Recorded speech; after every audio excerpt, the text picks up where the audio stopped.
இந்த கணையம் அதிகமான சூடாகிறதுனால கணையத்தில் ஏற்படக்கூடிய அலர்ஜி அப்படின்றது இன்னைக்கு டயபெட்டிக் பேஷண்ட்ஸுக்கு தான் வரணும் அப்படின்றது இல்லை.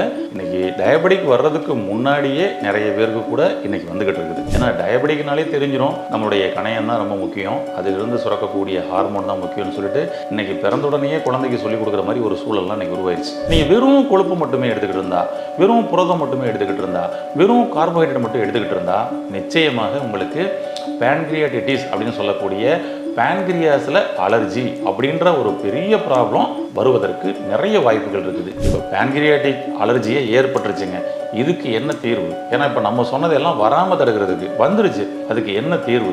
நிச்சயமாக அதுக்கு நம்ம முன்னோர்கள் சொல்லாமல் இருப்பாங்க. அதுக்கு ஒரு அற்புதமான மருந்து சொல்லியிருக்கிறாங்க. என்ன மருந்து அப்படின்னு சொல்லி சொன்னோம்னா,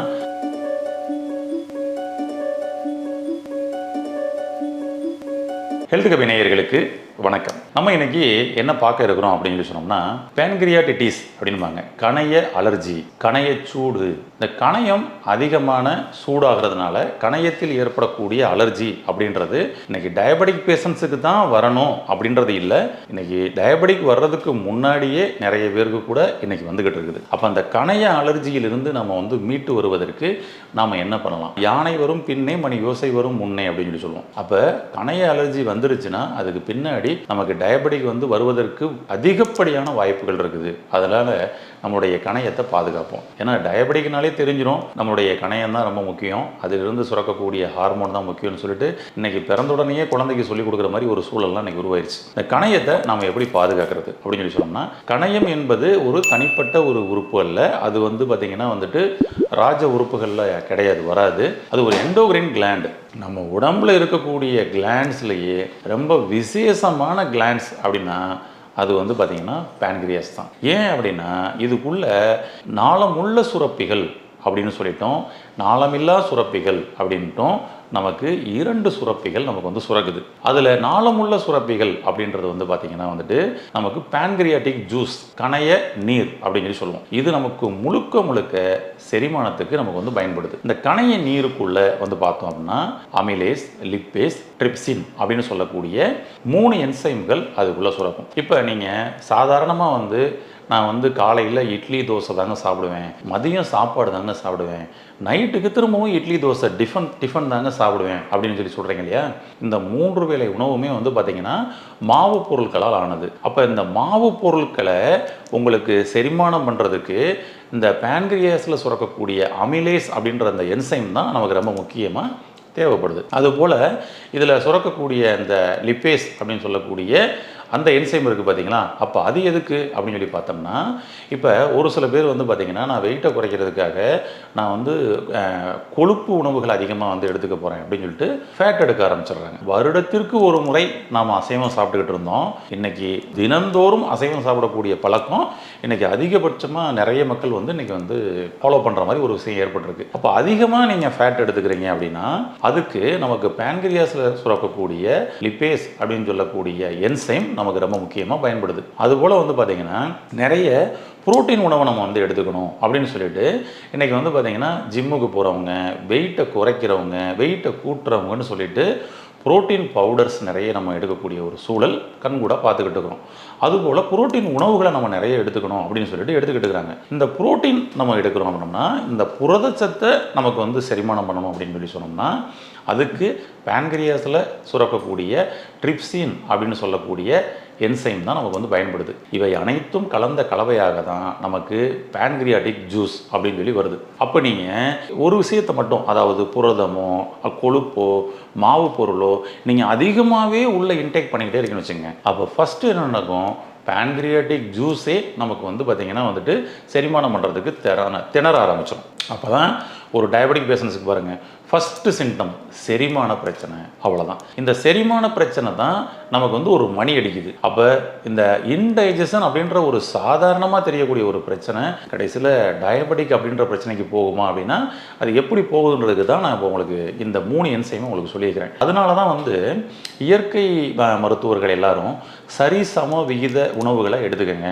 அந்த சரிசம விகித உணவுகளில் உங்களுக்கு மாவு பொருளும் இருக்கணும், புரோட்டீனும் இருக்கணும், கொழுப்பு சத்தும் இருக்கணும், சில தாதுக்களும் இருக்கணும். அப்போ இது எல்லாம் வந்து உங்களுக்கு சேரணும். சில மினரல்ஸ், வாட்டர்ஸ் எல்லாம் இருக்கணும் ஒரு நாள் உணவில். நீங்கள் வெறும் கொழுப்பு மட்டுமே எடுத்துக்கிட்டு இருந்தா, வெறும் புரதம் மட்டுமே எடுத்துக்கிட்டு இருந்தா, வெறும் கார்போஹைட்ரேட் மட்டும் எடுத்துக்கிட்டு இருந்தா நிச்சயமாக உங்களுக்கு பேன்கிரியாட்டிட்டிஸ் அப்படின்னு சொல்லக்கூடிய பேன்கிரியாஸில் அலர்ஜி அப்படின்ற ஒரு பெரிய ப்ராப்ளம் வருவதற்கு நிறைய வாய்ப்புகள் இருக்குது. இப்போ நான் சொல்லியிருந்த இந்த விஷயம் உங்களுக்கு ஈஸியாக புரிஞ்சிருக்கும்னு நினைக்கிறேன். இந்த நொடியிலிருந்து நீங்கள் மாற்றுங்க. நாங்கள் பொதுவாக எங்களோட சுவாச இயற்கை மருத்துவமனையில் வரக்கூடிய ஒவ்வொரு பேஷண்ட்டுக்கும் நம்ம என்ன சொல்கிறோம் அப்படின்னா, காலை உணவு, இந்த காலை உணவு ஒருவேளை உணவை நீங்கள் இயற்கை உணவாக எடுத்துக்கங்க அப்படின்னு சொல்கிறோம். அதாவது இயற்கை உணவுனா என்னங்க அப்படின்னா, உங்களுக்கு அடுப்புலேருந்து வேக வைக்கப்பட்ட உணவுகள் எல்லாமே வந்து பார்த்தீங்கன்னா, சமைக்கப்பட்ட உணவுகள் எல்லாமே நமக்கு வந்து கெடுதி தான் அப்படின்ற மாதிரி தான் இயற்கையான விஷயங்களை சொல்லுவோம். அப்போ இயற்கையாக கிடைக்கக்கூடியதே நம்ம டைரெக்டாக சாப்பிட முடியுமா? இயற்கையாக சூரியனால் வேக வைக்கப்பட்ட உணவுகளை சாப்பிட முடியுமா அப்படின்னா அதை தான் இயற்கை உணவுகள் அப்படின்றாங்க. அப்போ நம்ம வெஜிடபிள்ஸு, ஃப்ரூட்ஸு, அது மாதிரியான இயற்கை உணவுகளை நாம் எடுத்துக்கிறது நல்லது. ஒருவேளை உணவு, காலை உணவு, மதிய உணவு இருக்குது பார்த்தீங்களா, அதை வந்து வேணா நீங்கள் சமீபமாக இப்போ நாகரீக உலகத்தில் நம்ம இருக்கிறோம், இதை கூட சாப்பிடக்கூடாதா சில பேர் சொல்கிறாங்க. நாங்கள் என்ன சொல்கிறோன்னா, மதிய உணவில் நீங்கள் வந்து பார்த்தீங்கன்னா எடுத்துக்கங்க, பிரியாணி கூட எடுத்துக்கலாம், தப்பு இல்லை. ஆனால் மதிய உணவாக எடுத்துக்கங்க. அதுவே இரவு உணவு போயிட்டேன்னு வச்சுங்களேன், இரவு உணவில் நீங்கள் அளவுக்கு அதிகமாக சாப்பிடக்கூடாது, அன்வான்ட் ஃபுட்டு சாப்பிடக்கூடாது, அன்டைமில் சாப்பிடக்கூடாது. இதை எல்லாத்தையும் நம்மளுடைய கிளைண்ட்டுக்கு சொல்கிறோம். அப்போ தூங்குறதுக்கு 2 மணி நேரத்துக்கு முன்னாடியே சாப்பிட்டுக்குங்க. ஏன்னா அது அரைக்கணும், செரிமானம் ஆகணும்ல. சாப்பிடணும்னு அப்படியே படுத்தோம்னா எப்படி இருக்கும்? அப்போ அந்த ஒருவேளை உணவை முடிஞ்ச வரை பழங்களாக எடுத்துக்கலாம், அல்லது வந்து நம்மளுடைய பாரம்பரிய அரிசி வகைகள் எடுத்துக்கலாம், நம்மளுடைய பாரம்பரிய சிறு குறு தானியங்களில் வந்து நம்ம எடுத்துக்கலாம். இந்த மாதிரி இப்போ ஆல்டர்னேட்டிவாக எடுக்கப்படும் பொழுது இதில் நமக்கு புரதம், கொழுப்பு, இப்படி மாவு பொருள் எல்லாமே சேர்ந்து வந்துடுதா, எல்லா தாதுக்களும் கிடைச்சி போயிருதுங்களா. இந்த மாதிரி நீங்கள் சரிசம விகிதம் உணவுகளை நீங்கள் எடுத்துக்கிட்டீங்க அப்படின்னா உங்களுக்கு செரிமான பிரச்சனைன்றது வராமல் தடுக்கப்படும்.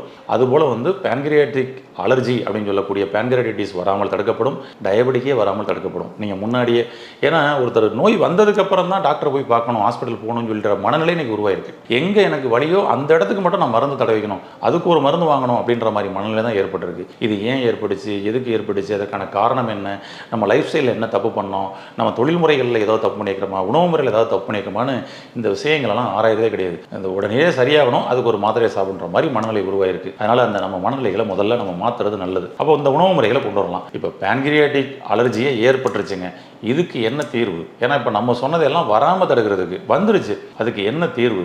நிச்சயமாக அதுக்கு நம்ம முன்னோர்கள் சொல்லாமல் இருப்பாங்க. அதுக்கு ஒரு அற்புதமான மருந்து சொல்லியிருக்கிறாங்க. என்ன மருந்து அப்படின்னு சொல்லி சொன்னோம்னா கருஞ்சீரகம். இந்த கருஞ்சீரகத்தோட பலன்களை நம்ம சொல்லணும்னா நிறைய விஷயங்கள் சொல்லலாம். ஏன்னா அவ்வளவுக்கு நம்ம உடம்புக்குள்ள மிகப்பெரிய பலன்களை தருது. நம்ம இப்போ அதை பற்றி டீட்டெயிலாக சொல்லலை. இந்த பேன்கிரியாட்டிஸ் பிரச்சனையை சரி பண்ணுவதற்கு கருஞ்சீரகம் நம்ம எப்படி பயன்படுத்தினா இதை நம்ம சரி பண்ணிக்கலாம் அப்படின்ற விஷயத்தை நான் உங்களுக்கு சொல்கிறேன். இந்த கருஞ்சீரகத்தை நம்ம ஃபஸ்ட்டு என்ன பண்ணணும்னா, ஒரு இரும்பு கடாயில் நம்ம வந்து பார்த்திங்கன்னா சும்மா டைரெக்டாக போட்டு அப்படியே அதை வந்து இளம் வறுவலாக அப்படியே வருங்க. நல்லாவே வந்து அதை வந்து வறுக்கலாம், வேறு எதுவுமே ஆட் பண்ணக்கூடாது, சரிங்களா? வெறும் கருஞ்சீரகத்தை அப்படியே நல்லா ஃப்ரை பண்ணுங்கள். ஃப்ரை பண்ணி அது வந்து நல்லா அப்படியே வறுத்து வந்துடுமா, அதை நம்ம என்ன பண்ணணும்னா அப்படியே வந்து அரைச்சிட வேண்டியது, அரைச்சி பவுடர் பண்ணிட வேண்டியது. கருஞ்சீரகத்தை வறுத்து பவுடராக்கி ஒரு டப்பாவில் போட்டு வச்சுங்க. டப்பாவில் போட்டு வச்சுட்டு டெய்லி நம்ம வந்து காலை மாலை 2 வேளை எடுக்கலாம், அல்லது ஒரு வேளை தான் எடுக்க முடியுதுன்னா கூட ஒன்றும் பிரச்சனை இல்லை. 2 வேளை எடுத்திங்கன்னா ரொம்ப நல்லது. இந்த காலையில் வந்து பார்த்திங்கன்னா வந்து ஒரு டம்ளர் வந்து மோர் எடுத்துங்க. இந்த மோரில் இந்த கருஞ்சீரகத்தை கலந்து சாப்பிடும் பொழுது இந்த பேன்கிரியாஸ் அலர்ஜி அற்புதமாக சரியாகுதுங்க. உங்களுடைய பேன்கிரியாஸை பாதுகாப்பதற்கு இந்த கருஞ்சீரகம் மிகப்பெரிய லெவலில் நமக்கு வந்து சப்போர்ட் பண்ணி கொடுக்குது. அதை மோரில் ஒரு ஸ்பூன் போட்டு கலந்து சாப்பிட்லாம், இது பெட்டர். இதே போல் வந்து பார்த்திங்கன்னா நைட்டு சாப்பிட்றீங்க, நைட்டும் மோரில் கலந்தே சாப்பிட்லாம், தப்பு இல்லை. அல்லது டைரெக்டாக வெறும் தண்ணி, வெறும் வார்ம் வாட்டர் 1 ஸ்பூன் கலந்து சாப்பிடலாம், தவறு இல்லை. இந்த கருஞ்சீரகத்தை நாம் தினந்தோறும் நம்ம எடுத்துக்கிட்டு வரப்படும் பொழுது நம்மளுடைய பேன்கிரியாஸ் சூப்பராக பாதுகாக்கப்படுங்க. அதுக்குள்ளே வந்து சுரக்கக்கூடிய பேன்கிரியாட்டிக் ஜூஸ் முதல்ல சூப்பராக கிடைக்கும். அதன் மூலமாக நமக்கு செரிமானம் நல்லா நடக்க ஆரம்பிச்சிடும். இது ஒரு பெரிய ப்ளஸ். இதுதான் இந்த பேன்கிரியாஸில் ஏற்படக்கூடிய மெயினான பிரச்சனை. இன்னொன்று அது நமக்கு தெரியும், இன்சுலின் அப்படின்னு சொல்லக்கூடிய நாளமில்லா ஹார்மோன் நமக்கு வந்து கிடைக்குது.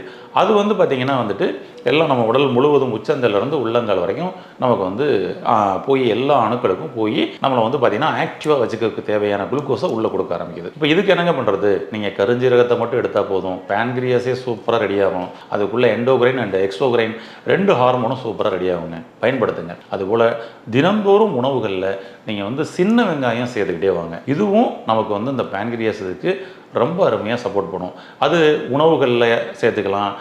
ஏன்னா அந்த காலத்தில் வந்து பார்த்திங்கன்னா காலை உணவு வந்து பார்த்திங்கன்னா நேற்று இரவு சாப்பிட்ட உணவில் மிச்சத்தை தண்ணியை ஊற்றி வச்சு கஞ்சியாக தான் குடித்தாங்க அன்னைக்கு, அல்லது கூழ் ரெடி பண்ணி தான் குடித்தாங்க. காலை உணவு பெரும்பாலும் அவங்களுக்கு கஞ்சி, நீராதாரம், அதுபோல் வந்து பார்த்திங்கன்னா வந்துட்டு கூழ், இந்த மாதிரி தான் வந்து அவங்க சாப்பிட்டுக்கிட்டு இருந்தாங்க.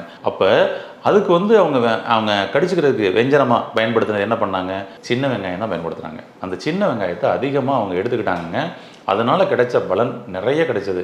அவங்களுக்கு முடிவுதிருதல்ன்ற பிரச்சனை கூட வரல சின்ன வெங்காயத்தை எடுத்துக்கப்படும் பொழுது. நீங்கள் சின்ன வெங்காயம் எடுத்துக்கங்க, உங்களுடைய பேன்கிரியாஸுக்கு ரொம்ப அருமையாக சப்போர்ட் பண்ணி கொடுக்கும் தினம்தோறும். சரிங்களா? ஏதோ ஒரு வகையில் உணவுல ஏதோ ஒன்றில் சேர்த்துங்க, பெட்டராக இருக்கும். அதுபோல் வந்து பார்த்திங்கன்னா குர்குமின் நீங்கள் தினம்தோறும் உங்களுடைய ஏதோ ஒரு சோர்ஸஸில் நீங்கள் பயன்படுத்தி வந்தீங்கன்னா ரொம்ப நல்லது. நாங்கள் என்ன சொல்கிறோம்னா எங்களுடைய கிளினிக்ஸுக்கு ஒரு டம்ளர் தண்ணியில் அதை வந்து பார்த்திங்கன்னா 1 டம்ளர் கூட வேணாம், ஒரு 1/2 டம்ளர் தண்ணியில் இந்த குர்குமின் இன்றைக்கி தனி எக்ஸ்ட்ராக்டாக வந்து பார்த்திங்கன்னா இன்றைக்கி கிடைக்குது. அந்த குர்குமினை ஒரு 5 சொட்டு விட்டுட்டு ஒரு பிஞ்ச் மிளகுத்தூள் போட்டு கலக்கிட்டு சாப்பிடுங்க அப்படின்னு சொல்லி சொல்கிறோம். அற்புதமான ரிசல்ட் இருக்குங்க. உங்களுடைய இம்யூனிட்டி, நோய் எதிர்ப்பு சக்தி அதிகரிக்கும். நம்ம உடம்புக்குள்ளே இன்ஃப்ளமேஷன் ஏதாவது ஏற்பட்டுச்சுன்னா அதை வந்து தடுத்துரும். சரிங்களா? இது பாருங்க, நம்மளுடைய பெரியோர்கள் நம்ம சாப்பிடும் பொழுது நிறைய விஷயங்கள் வந்து பார்த்திங்கன்னா மஞ்சள் பொடியை கலக்க சொல்லியிருந்தாங்க. ஆமாம். ஆனால் இன்றைக்கி நமக்கு மஞ்சள் பொடியிலேருந்து குர்குமின்றதை மட்டும் எக்ஸ்ட்ராக்டாக தனியாக எடுத்து இன்றைக்கி லிக்விட் ஃபார்ம்லாம் கிடைக்குது. அப்போ இதை நம்ம எடுக்கப்படும் பொழுது அற்புதமாக பேன்கிரியாஸில் ஏற்பட்டிருக்கக்கூடிய அலர்ஜியை அற்புதமாக போக்குங்க. இந்த விஷயங்களை மட்டும் கடைபிடிச்சு உங்களுடைய பேன்கிரியாஸை ஆரோக்கியப்படுத்தி சுகர் வருவதற்கு முன்னாடியே தடுத்துக்கக்கூடிய விஷயத்தை கடைபிடிங்கள். இதுபோல் உங்களுடைய நண்பர்கள், உறவினர்கள் யாராவது இன்டைஜஷன் ப்ராப்ளத்திலேயே இருக்கிறாங்கன்னா அப்பயே வந்து உங்களுடைய செரிமான மண்டலத்தை சரி பண்ணுறதுக்கு இதை பயன்படுத்தி அவர்களையும் ஆரோக்கியமடைய செய்யுங்கள். நன்றி, வணக்கம். இந்த வீடியோ உங்களுக்கு பிடிச்சிருந்தா லைக் பண்ணுங்க, ஷேர் பண்ணுங்க, கமெண்ட் பண்ணுங்க. மறக்காம ஹெல்த் கஃபே தமிழ் சேனலை சப்ஸ்கிரைப் பண்ணிட்டு பெல் பட்டனை கிளிக் பண்ணிடுங்க.